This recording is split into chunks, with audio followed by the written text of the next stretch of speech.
नमस्कार बालमित्रांनो, कसे आहात? आता उन्हाळा सुरू होणार. रोज टोपी घालूनच बाहेर पडायचं आणि पाण्याची बाटली घेऊनच बाहेर पडायचं बर का. आज आपला शनिवार, गोष्टीचा वार. आज माझ्या गोष्टीचं नाव आहे तुळजाभवानी.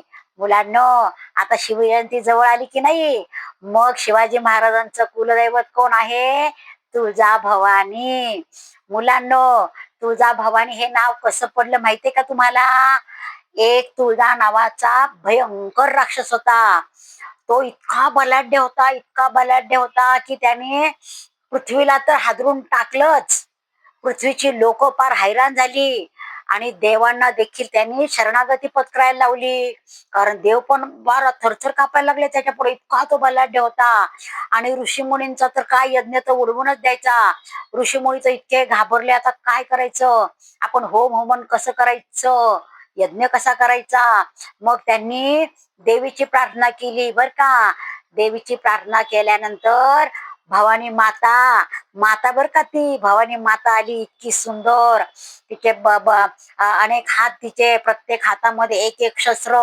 आणि ती मग आल्यानंतर मग तिला विनवणी केली बर का ऋषींनी, की माते, तो तुळजा नावाचा जो असुर आहे ना, तो खूप सगळ्यांची दैना करतोय, आम्हाला त्याच्यापासून तू वाचव.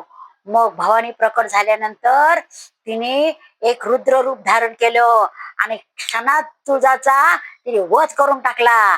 आणि वध केल्या, लढाई केली म्हणजे त्याच्याबरोबर, पण तिने त्याला छाटूनच टाकलं, पूर्ण त्याला मारून टाकलं असं छान.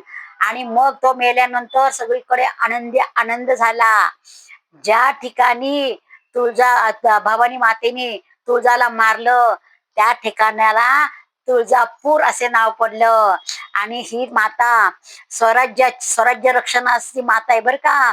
ही नुसती भवानी माता नाहीये, त्या युद्ध करण्यासाठी आलेली नाहीये, ती सगळ्यांचं रक्षण करण्यासाठी आलेली आहे, दुष्टांचा संहार करण्यासाठी आलेली आहे. म्हणून युद्धाला जाताना भवानी मातेला नमस्कार करून प्रथम शस्त्रांना नमस्कार करतात. कारण भवानी मातेच्या हातामध्ये पूर्ण शस्त्र होती. तुळजाला मारण्यासाठी तिने ती शस्त्र आपल्या हातामध्ये घेतली होती.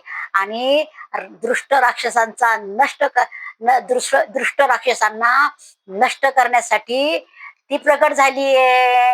आणि ती आपल्या शिवाजी महाराजांची कुलदैवत आहे. आवडली का गोष्ट? गोष्ट आवडली असल्यास लाईक करा, शेअर करा आणि सबस्क्राईबचं बटन दाबायला विसरायचं नाही.